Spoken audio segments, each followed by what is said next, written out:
बच्चों, कहानी को थोड़ा सा और आगे बढ़ाते हैं और बात करते हैं इलिंगम डायग्राम की। देखिए, इलिंगम डायग्राम क्या बताता है, सबसे पहले इसको समझते हैं। देखो बच्चों, कहीं पर भी यदि किसी मेटल का ऑक्साइड बन रहा है तो कैसे फॉर्म होता है।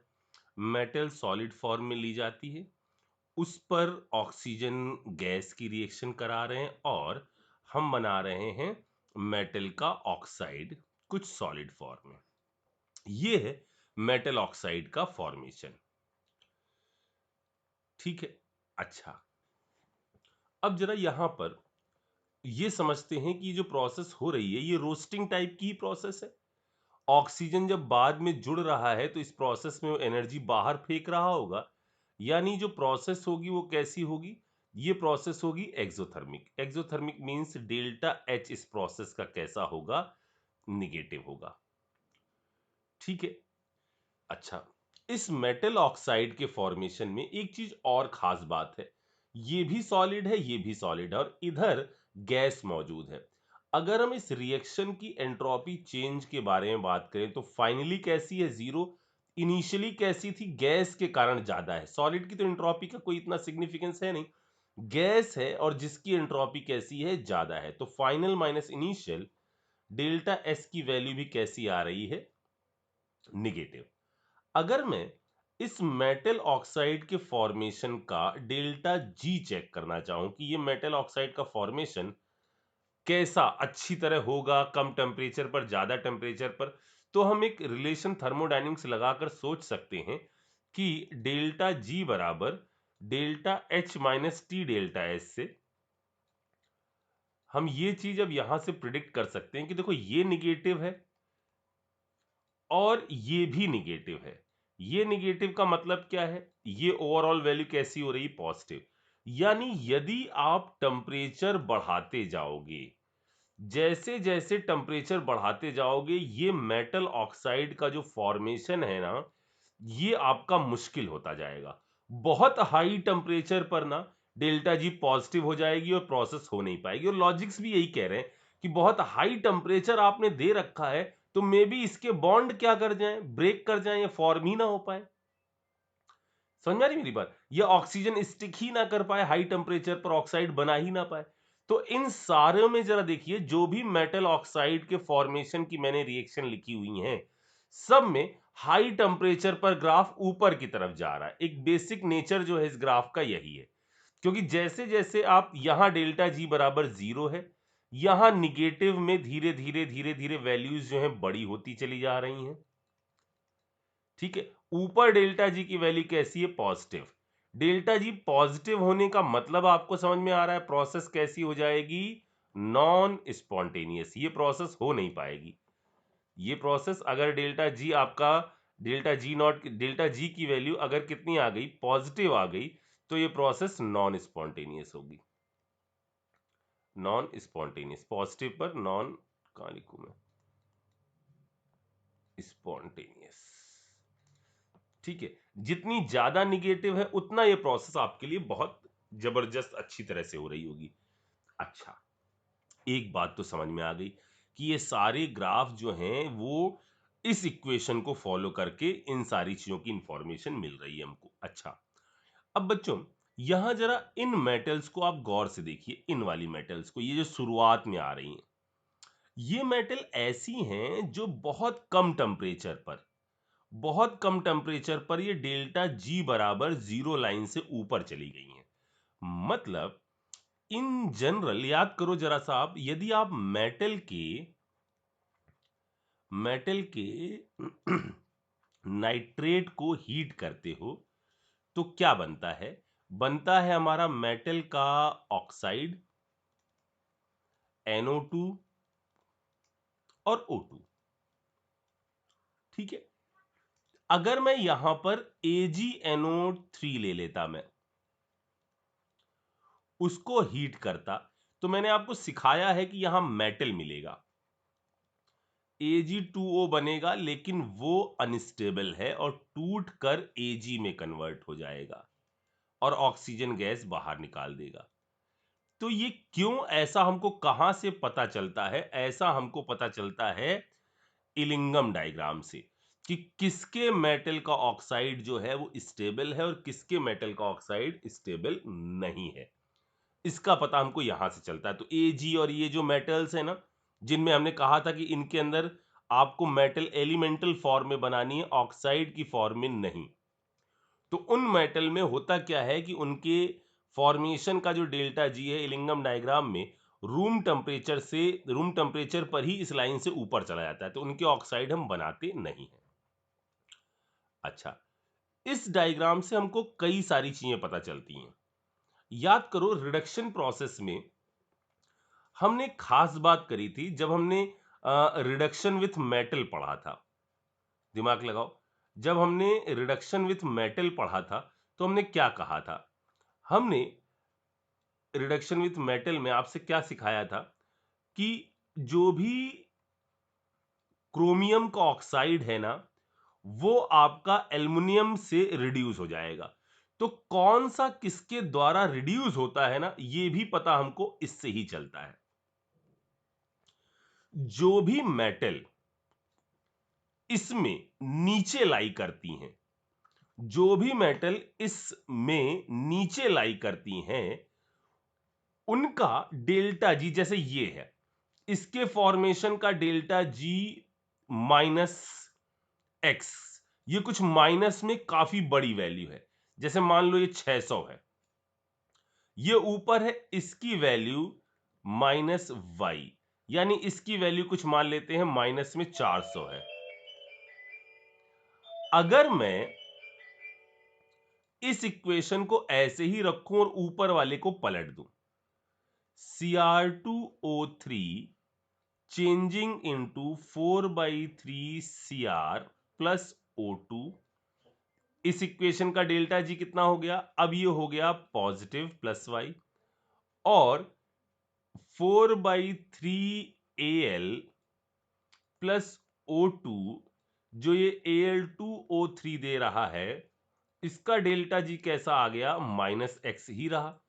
जब आप इन दोनों को जोड़ोगे और एक मेन इक्वेशन लिखोगे, जहां हो क्या रहा होगा कि क्रोमियम का ऑक्साइड जो है वो एल्युमिनियम के साथ रिएक्शन करके, अपन बैलेंस वैलेंस कर लेंगे, अपन तो सीख रहे हैं पहले क्या होगा, ये क्रोमियम बना दे रहा है और एल्युमिनियम का ऑक्साइड बना दे रहा है। देखो इसका डेल्टा जी अब कैसा आ जाएगा, ये बड़ी वैल्यू थी, छोटी वाली को पलट दिया आपने, नेट में डेल्टा जी कैसा आ जाएगा? निगेटिव। मतलब ये जो प्रोसेस है ना, ये प्रोसेस ये कैसी होगी? ये होगी स्पॉन्टेनियस प्रोसेस। स्पॉन्टेनियस नहीं लिख पाए, कोई बात नहीं, अभी लिखता हूं। ये जो प्रोसेस है वो कैसी होगी? स्पॉन्टेनियस।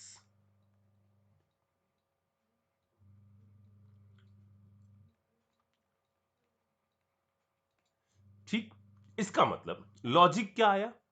लॉजिक क्या है बच्चों? जो भी मेटल नीचे आती है, जो भी मेटल नीचे आती है, वो अपने ऊपर वाले मेटल ऑक्साइड से, मेटल ऑक्साइड से क्या चीज मेटल को अलग कर देती है। ठीक है, जो मेटल नीचे आती हैं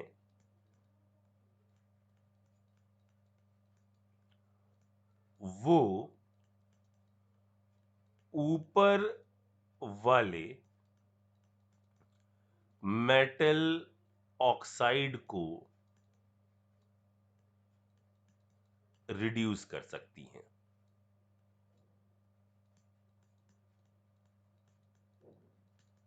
लॉजिक समझ में आ गया?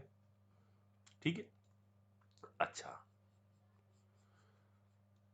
अब जरा और आगे कहानी सुनो, इस लिंगम डायग्राम से और क्या क्या चीजें पता चलती हैं हमको। मैंने आपसे एक बात कही थी कि कुछ जगहों पर आप यूज करते हो carbon as a reducing agent, कुछ जगहों पर आप यूज करते हो carbon dioxide as a reducing agent. ठीक है, कार्बन डाइऑक्साइड कह रहे हैं, carbon monoxide as a reducing agent. तो देखो जरा सा, अगर मैं 3 इक्वेशन के बारे में बात कर रहा हूं, एक मैंने कार्बन सॉलिड लिया हुआ है, ये ऑक्सीजन गैस के साथ रिएक्शन कर रहा है और ये बना रहा है CO2। ठीक है, ये भी क्या है, गैस। एक ये रिएक्शन। एक मैं दूसरी रिएक्शन के बारे में बात कर रहा हूं, जहां पर मैं ऐसा कर रहा हूं कि कार्बन सॉलिड को मैं हाफ ऑफ O2 से रिएक्शन करके बना रहा हूं कार्बन मोनोऑक्साइड गैस। एक इसके बारे में बात कर लेते हैं और एक तीसरे वाले के बारे में बात करते हैं, carbon monoxide plus half of O2 give carbon dioxide gas. ठीक है, यहां पर ये भी क्या है, गैस है। अब इन सब का डेल्टा H तो कैसा है, डेल्टा H रोस्टिंग हो रही है, डेल्टा H तो सब में कैसा है, निगेटिव। डेल्टा H इसका भी कैसा है, निगेटिव। डेल्टा H इसका भी कैसा है, निगेटिव। रोस्टिंग हो रही है, डेल्टा H तो खैर निगेटिव है। अब सारा दारोमदार ग्राफ के नेचर का कुछ इस बात पर पड़ेगा कि यदि मैं डेल्टा G वर्सेस T के बारे में ग्राफ ड्रॉ करूं तीनों कंडीशन में, तो बस हम एक नेचर देखना चाहते हैं कि किस टाइप का कर्व आ रहा होगा।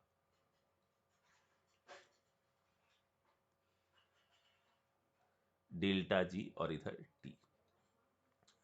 इस प्रोसेस में डेल्टा S में जो चेंज है वो तकरीबन में 0 है। ठीक है ना, इधर भी 1 मोल गैस का है, इधर भी 1 मोल गैस का है। हालांकि यहां कई सारे एटम वाली गैस है, थोड़ा बहुत अंतर पड़ेगा, लेकिन अभी हम मोल के हिसाब से चल रहे हैं। यहां पर 1 मोल गैस है, यहां आधा मोल गैस है, और इसका डेल्टा S जो होगा वो प्रोडक्ट में जो है वो ज्यादा है और रिएक्टेंट में मोल कम है, यानी इसका जो एंट्रोपी चेंज होगा वो कैसा होगा, पॉजिटिव होगा। ये मैंने दोनों एक जगह नहीं, यहां पर मुझे गैस लिखना है ना, यहां पर ये गैस है। इस जगह पर यदि मैं एंट्रोपी चेंज देखूं तो यहां 1 है, यहां 1.5 है, यानी यहां का एंट्रोपी जो है वो डिक्रीज कर रहा होगा। यानी अगर मैं एक जनरल ग्राफ कुछ सोचूं तो इसके ग्राफ का जो नेचर होगा, इस वाले की ग्राफ का नेचर जो पहला वाला है, ये तकरीबन में कुछ ऐसा, इधर 1 मोल, इधर 1 मोल, इधर ऐसा। यहां पर अगर मैं बात करूं तो इसका नेचर कैसा होगा, इस वाले ग्राफ का डेल्टा H आपका ये और ये पॉजिटिव।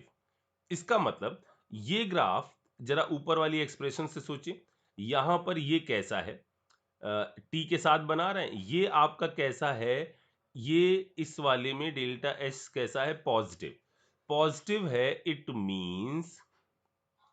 मींस ग्राफ कैसा आएगा, नीचे की तरफ आएगा, ऐसा किसी वैल्यू से चालू होकर नीचे की तरफ आएगा। और जहां पर आपका ये निगेटिव है, यानी टेम्परेचर बढ़ने पर वो चीज कहां की तरफ जाएगी, किसी भी जनरल वैल्यू से चालू होते हुए ऊपर की तरफ जाएगी। जब मैंने इन ग्राफ को एक साथ कंबाइन किया, तो मैं एक साथ कंबाइन करने से पहले आपसे एक चीज पूछूं कि अगर मैं टेम्परेचर वाइज पूछूं कि कौन सी चीज हाई टेम्परेचर पर अच्छा रिड्यूसिंग एजेंट है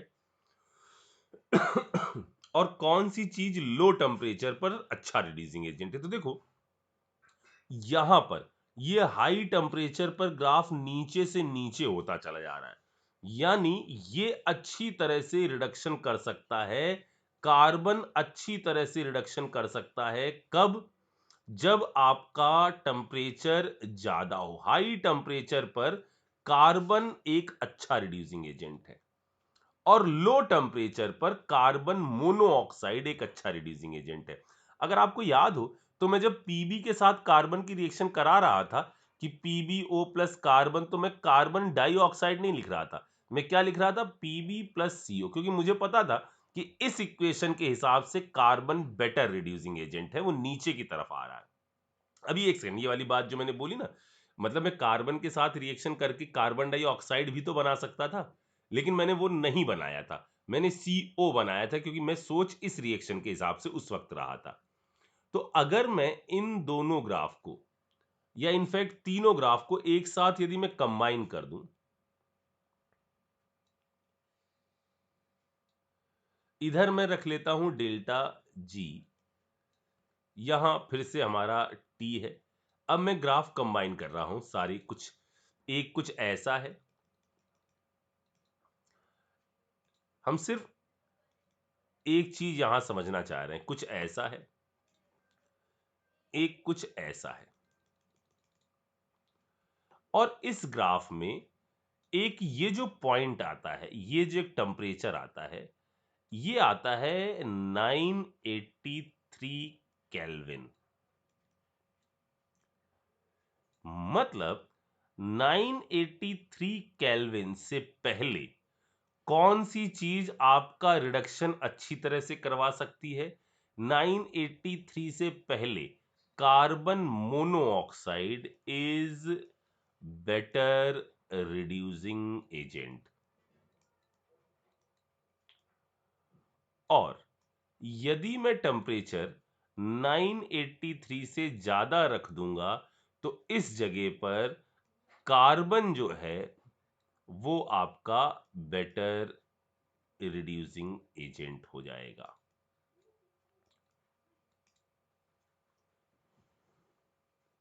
मेरी बात समझ आ रही? सर इस पॉइंट पर क्या होगा? इस पॉइंट पर दोनों ही ठीक है, इस पॉइंट पर दोनों ही चीजें ठीक है। अच्छा, इतनी बात समझ में आ गई कि नीचे वाले ऊपर को और कार्बन कब बेटर रिड्यूसिंग एजेंट होगा और क्या चीजें होंगी।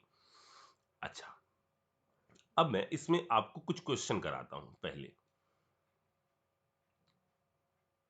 जैसे यहां क्वेश्चन है, सेलेक्ट इनकरेक्ट ऑप्शन। ठीक, अब एक सेकेंड और पहले मैं ऊपर से एक बात और कर लूं। यहां पर कुछ ग्राफ के अंदर आप देख रहे हैं कि स्लोप में बड़ा सडन चेंज आ रहा है, कुछ तो बिल्कुल नॉर्मल तरीके से चल रहा है, कुछ के अंदर यहां पर ऐसे चल रहा था, खटाक से ऐसे हो गया, कुछ में ऐसे चल रहा था, ऊपर हो गया। तो ये जो सडन स्लोप में चेंज आ रहा है ना बच्चों, वो किस कारण से आ रहा है कि देखो, ऐसे चल रही थी प्रोसेस, हम इसका जिक्र कर रहे थे, मेटल सॉलिड ऑक्सीजन के साथ रिएक्शन करके बना रही है MOX सॉलिड, इसको बना रही है, ठीक है। अब इस प्रोसेस के दौरान अचानक क्या हो गया कि हम इसको इस प्रोसेस पर कर रहे थे, इस टेम्परेचर पर कर रहे थे, इस टेम्परेचर पर कर रहे थे, इस टेम्परेचर पर कर रहे थे, इस टेम्परेचर पर, इस टेम्परेचर पर, इस टेम्परेचर पर, इस टेम्परेचर पर जब हम पहुंचे, तो इस टेम्परेचर पर ऑक्साइड बनाते वक्त हमारा ये मेटल जो है ना, वो अपनी फेज चेंज कर गया। मान लो ये सॉलिड था और ये मेल्ट हो गया, इस टेम्परेचर पर ये लिक्विड में कन्वर्ट हो गया, और अब हम ऑक्सीजन के साथ रिएक्शन करा रहे हैं, और एट लास्ट तो हमको क्या बनाना है, इसको कूल करके कुछ सॉलिड में ही लेके आना है। तो अगर कोई मेटल ऑक्साइड फॉर्मेशन के दौरान मेल्ट कर जाए, अगर कोई मेटल ऑक्साइड फॉर्मेशन के दौरान अपनी फेज चेंज कर ले, तो इस जगह पर जो एंट्रोपी चेंज आएगा वो अब कैसा आएगा? पहले एंट्रोपी चेंज कैसा था? Final minus initial, final zero था, इनिशियल ज्यादा था। अब तो इनिशियल वाले की एंट्रोपी जो है वो भयंकर बढ़ गई है, यानी डेल्टा एस जो है वो हाईली निगेटिव वैल्यू आ जाएगी। इसकी तुलना में इसमें डेल्टा एस जो है वो मोर निगेटिव आ जाएगा। और मोर निगेटिव आने से होगा क्या, यदि हम इस एक्सप्रेशन को ध्यान से देखें तो अचानक क्या हुआ, धीरे धीरे टेम्परेचर बढ़ रहा था, अचानक ये बहुत बड़ी निगेटिव वैल्यू आ गई, तो ये तेजी से ऊपर की तरफ भागा। तो ये जो पॉइंट अचानक स्लोप में चेंज दिखा रहे हैं, वो इनडायरेक्टली आपको इंफॉर्मेशन दे रहे हैं कि यहां पर फेज चेंज हो गया है मेटल का, फेज चेंज ऑफ मेटल। अगर पहला स्लोप में चेंज आए तो मेटल यहां मेल्ट हुई है, और अगला भी चेंज आ जाए तो इसका मतलब यहां मेटल वेपोराइज हो गई है। मेरी बात समझ में आई?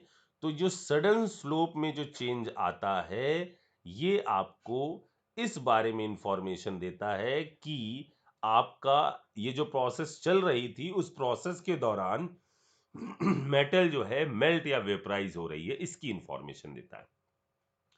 अब मैं क्वेश्चन दिखाता हूं आपको कैसे, किस टाइप के क्वेश्चन आ सकते हैं इस पर। Select the incorrect statement. Below 400 degree Celsius amide of P should be, क्या है एमाइड ऑक्साइड में, oxide of P should decompose into metal and this. Below 400 से नीचे पी का जो ऑक्साइड है वो टूट जाएगा, यानी पी का ऑक्साइड अनस्टेबल रहेगा 400 से नीचे। पी का ऑक्साइड, हाँ पी का ऑक्साइड 400 से नीचे पर तो टूट जाएगा, ये तो यहीं पर कहीं पर जी बराबर डेल्टा जी बराबर 0 लाइन से ऊपर उठ गया है। तो पहला तो सही है, अपना जवाब नहीं है। दूसरी क्या बात कर रहे हैं, दूसरा कह रहे हैं एक्सट्रैक्शन ऑफ ए का extraction is possible by reduction of its oxide by T and U. A को हम टी, और यू कहां है, ये होगा यू, टी और यू से इसको हम एक्सट्रैक्ट कर सकते हैं, इसको रिड्यूस करवा सकते हैं। हाँ ठीक है, जितने तक ग्राफ है उतने तक ही हम बात कर रहे हैं कि हाँ यहाँ जोन में ये ऊपर है नीचे है, जो नीचे वाली मेटल है वो ऊपर वाले मेटल ऑक्साइड से मेटल को रिमूव करवा देगी। तो दूसरा भी सही है, अपना जवाब नहीं है। तो ये सही है, अपना जवाब नहीं है, ये सही है, अपना जवाब नहीं है। अगला क्या है, reduction of T2O3 to T is done by R below 1000 degree Celsius. T2O3 ये वाला है टी का ग्राफ, इसको रिड्यूस करवाना है आर के द्वारा।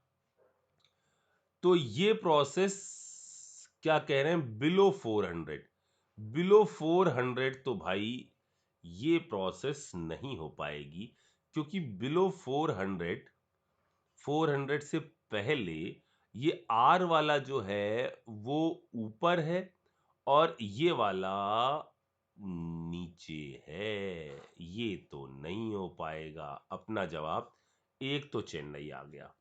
आगे पढ़ते हैं, reduction of T2O3 is done by R, then T में obtain in vapour phase above 1000 degree Celsius. 1000 degree से ऊपर बात कर रहे हैं, 1000 डिग्री से यदि हम ऊपर हैं तो ये है 1000 डिग्री सेल्सियस वाला, इससे यदि हम ऊपर हैं तो ठीक है, इससे ऊपर हैं तो ये रिडक्शन कर देगा। इसको मैं थोड़ा सा पॉइंट को और चेंज कर दूं, यहां इस जगह बना दूं तो और अच्छा रहेगा। इधर मैं इस पॉइंट को थोड़ा शिफ्ट कर देता हूं, ये वो छोटा सा गैप जो है ना उसमें कंफ्यूजन ना आ जाए। If reduction of TiO2 is done by R, क्या हो जाएगा, TiO2 का आर के द्वारा रिडक्शन, हाँ 1000 से ऊपर तो पक्का ही हो जाएगा। और जो मेटल ऑब्टेन होगी वो वेपर फेज में ऑब्टेन होगी। बिल्कुल सही है, इसके अंदर एक झटका यहां लगा हुआ है, मेल्ट करिए, एक झटका यहां लगा हुआ है, और यही इससे ऊपर जो है वो हमको ये वेपर फेज में मिल सकती है। ये भी सही है, अपना जवाब नहीं है। तो सही जवाब है सी ओनली।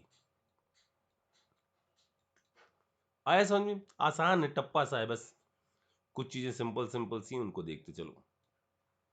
अब इन्होंने यहां पर दो एक्सप्रेशन दे दी, ए और आर के बारे में कुछ बोल दिया। चलो डेल्टा जी भी दे दिया, तो अपन ऊपर क्या देखें।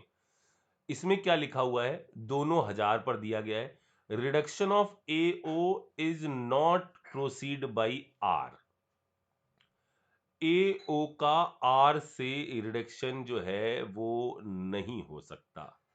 करेक्ट स्टेटमेंट पूछे जा रहे होंगे हमसे, तो जरा मैं ये देखूं।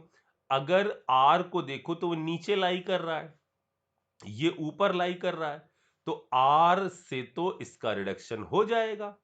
तो reduction of AO is not proceed by R, ये गलत जवाब है, ये गलत चीज है, ठीक है। Reduction of AO is proceed by R and metal obtain in vapour phase means no smelting. Okay, ये अब हमें क्या इस ग्राफ के साथ चलना पड़ेगा। आर कहाँ है, ये है। Okay, reduction of AO is proceed by R, A ऊपर है, आर नीचे है, किसी टेम्परेचर पर इन्होंने दे दिया। चलो 1000 जो भी, यहाँ 8000 वो कुछ ग्राफ में गड़बड़ होगी, लेकिन कोई दिक्कत नहीं, अपन इस इंफॉर्मेशन से सोच सकते हैं कि एओ का रिडक्शन जो है आर के द्वारा होगा और मेटल जो है वेपर फेज में ऑब्टेन होगी। नहीं, मेटल वेपर फेज में तो नहीं ऑब्टेन होगी, ये लिक्विड फेज में ऑब्टेन होगी और ये स्मेल्टिंग कहलाएगी। तो ये तो गलत जवाब हो गया है। At metal A has more affinity for O2 as compared to R। नहीं भाई, मेटल ए की एफिनिटी कम है, ये आराम से थोड़ा चिपक रहा है इसके साथ, ये है जो आराम से चिपक जा रहा है, तो ये भी गड़बड़ है। Delta G for A O R, this is +50। Okay, यहां पर यदि हम इस रिएक्शन को पलट लें, यदि हम इस रिएक्शन को पलट दें, twice of A O give twice A plus O2, ठीक है, सब बैलेंस सही चल रहा है।